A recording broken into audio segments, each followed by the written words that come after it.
서울대에 입학했지만 어떤 책을 읽고 어떻게 공부해야 할지 시작이 막막한가요?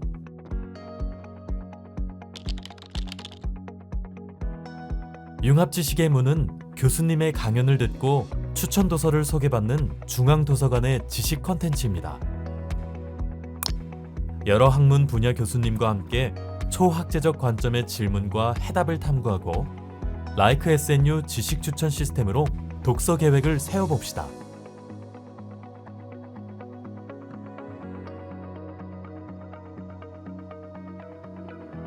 라이크 SNU는 서울대의 방대한 지식 빅데이터를 바탕으로 개발한 지식 추천 AI 시스템입니다. 여러분의 관심사에 맞는 도서를 추천하고 연구 학습 계획을 스마트하게 설계할 수 있도록 도와줍니다.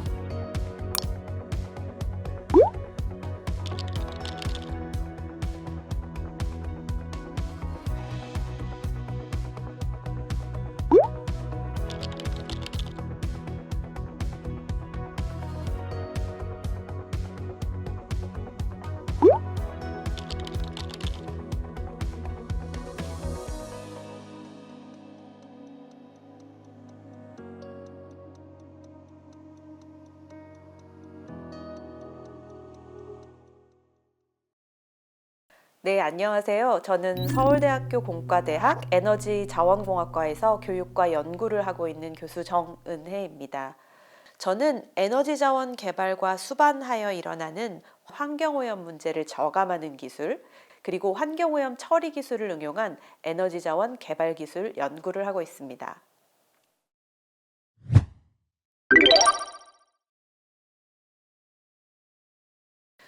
오늘 소개하는 새로운 지구를 위한 에너지 디자인이라는 책을 읽으면서 제가 흥미롭다고 느꼈던 부분은 화석연료 사용에 대한 우리의 의존을 줄여야 하는 이유로 자원 고갈보다는 석유, 석탄, 천연가스의 연소가 생물권에 미치는 피해, 그리고 경제적 문제, 안보적 문제를 강조했다는 점입니다. 자원 고갈이 종종 큰 문제로 다뤄지는 몇몇 책들과는 다르게 우리가 직면할 가까운 미래에는 환경 오염, 이것을 책에서는 생물권에 미치는 피해라고 표현하고 있는데요. 환경 오염 또는 경제적 문제들이 중요한 이슈다라고 생각하는 거죠. 그렇다면 에너지를 생산하고 사용하는 것이 환경 오염을 얼마나 야기할 것인가, 또는 그로 인한 경제적 효과는 얼마일까를 알 수 있는, 계산할 수 있는 방법이 필요합니다. 여기에 종종 사용되는 방법이 전과정평가 Life Cycle Assessment, 줄여서 LCA입니다. 전과정평가는 제품, 공정 또는 서비스의 생애주기 동안 발생하는 환경적 영향을 평가하는 방법입니다. 원료 채취부터 제조, 사용, 폐기 또는 재활용에 이르는 모든 단계를 포함하여 각 단계에서 발생하는 자원의 사용, 에너지 소비, 그리고 환경 오염을 정량화합니다. LCA는 단순히 특정 단계에서의 환경적 영향을 분석하는 데에 그치는 게 아니라 전체의 생애주기 동안 발생하는 영향을 비교할 수 있게 해줍니다. 요람에서 무덤까지라는 말이 딱 맞는 표현이죠. 이를 통해 특정 에너지 기술이나 제품의 환경적 비용과 경제적 효율성을 평가할 수 있습니다. 자, 이제 석탄 화력 발전과 태양광 발전의 두 가지 항목에 대해 LCA로 어떻게 평가될 수 있는지 예를 들어 보겠습니다. 석탄 화력 발전소는 연료 채굴, 운송, 연소, 그리고 폐기물 관리 단계에서 대규모로 탄소를 배출합니다. 석탄 1톤을 연소하면 약 2.86톤의 이산화탄소가 배출됩니다. 발전소 건설 단계에서 발생하는 탄소 배출은 상대적으로 적지만 연료 연소 과정에서 막대한 양의 온실가스가 배출됩니다. 태양광 발전은 패널 제조 단계에서 상당한 탄소 배출이 발생합니다. 실리콘을 정제하고 태양광 패널을 생산하는 데 필요한 에너지 대부분이 화석연료에서 비롯되기 때문입니다. 그렇지만 설치 후 운용 단계에서는 탄소 배출이 많지 않습니다.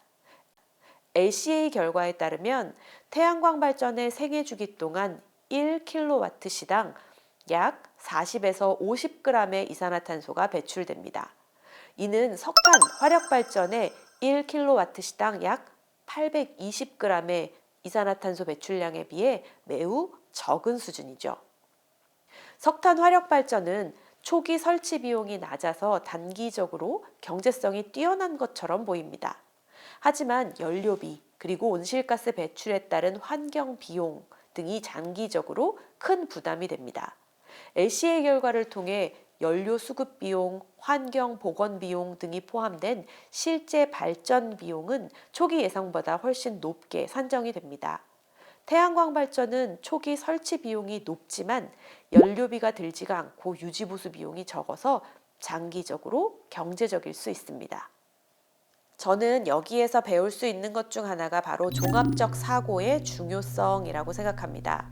에너지 문제는 단순히 기술적 관점에서만 볼 수 없습니다. 경제성, 환경성, 그리고 사회적 영향을 함께 고려해야 합니다. 전과정 평가는 이런 종합적 사고를 가능하게 하는 중요한 도구입니다. 석탄 발전과 태양광 발전의 사례처럼 단순히 초기 비용이나 특정 단계에서의 효율성을 비교하는 것이 아니고 모든 과정을 통합적으로 분석해서 최선의 선택을 할 수 있게 도와줍니다. 따라서 여러분이 앞으로 에너지 문제를 고민할 때 단순히 이 기술이 더 낫다라고 하기보다는 이 기술이 생애주기 전체에서 환경과 경제에 어떠한 영향을 미칠까라는 질문을 할 수 있게 되길 바랍니다.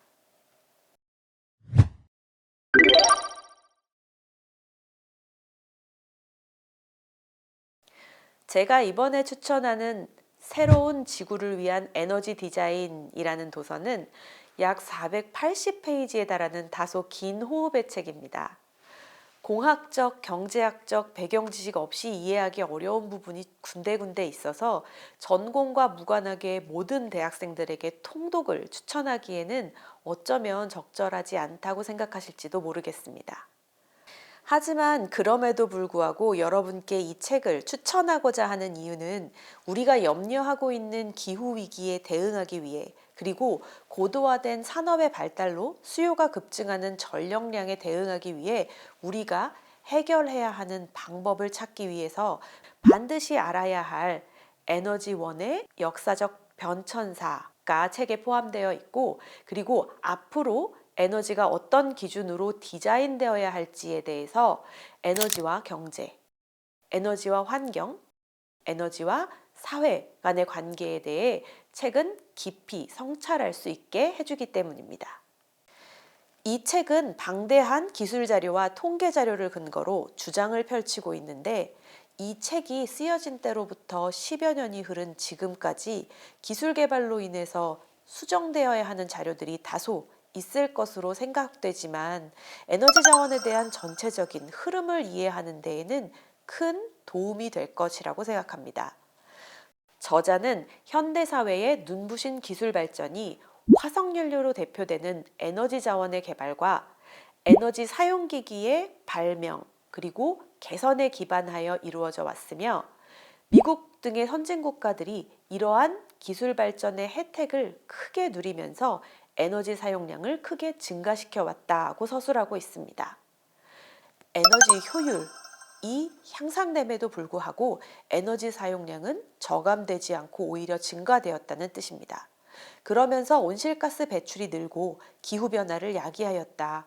따라서 이를 해결하기 위해서는 신재생 에너지의 확대가 필요하다고 설명하고 있습니다. 또한 저자는 우리가 노력해야 할 방향은 우선 에너지 전환 효율을 높이는 것이다. 그러나 고효율 에너지를 얻게 된다고 에너지 소비가 줄지 않을 것으로 역사적인 관찰에 의해서 예측되므로 에너지 수요의 절제 방법을 찾고 에너지 소비의 평등성을 높일 방법을 찾아야 한다. 다른 말로 새로운 에너지 기반을 닦아야 한다고 주장합니다. 제 생각에 이 도서의 강점은 저자가 말하고자 하는 전체적인 스토리 또는 서사보다는 디테일에 있다고 생각합니다. 예를 들어 만약 여러분이 에너지 생산 또는 사용 시 발생하는 환경오염에 대해 관심이 있다고 할 때 이 책은 큰 도움이 될 수 있습니다. 화석연료의 생산부터 연소까지 원자력 발전 또는 수력 발전에 대해 일어날 수 있는 대기오염, 토양 수질 오염, 지형 변화, 경관 훼손, 생태계 독성 등을 종합적으로 알 수 있게 됩니다. 이에 그치지 않고 이 오염들이 에너지 사용의 실제적 비용에 계산되어야 한다는 점까지 짚어주고 있습니다. 20세기의 에너지 생산과 소비의 추세와 성과들, 에너지 가격, 경제와 삶의 질, 환경 등 간의 상호 연관성들을 이해하는 데에 큰 도움을 주는 이 책은 여러분들이 에너지 문제에 대한 깊은 이해를 할 수 있도록 도와줄 것입니다. 네, 지금까지 시청해 주셔서 감사합니다.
이제 라이크 SNU와 함께 똑똑하게 서울대 생활을 시작해보세요. 관심 있는 지식 분야가 있으신가요?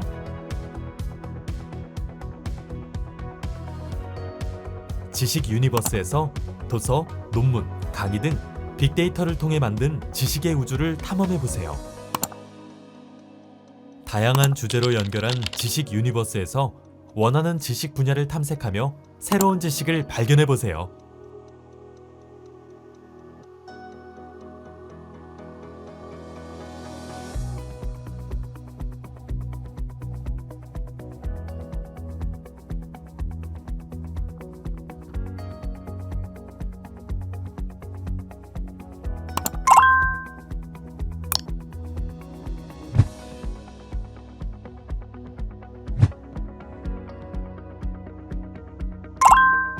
사서픽 한마디.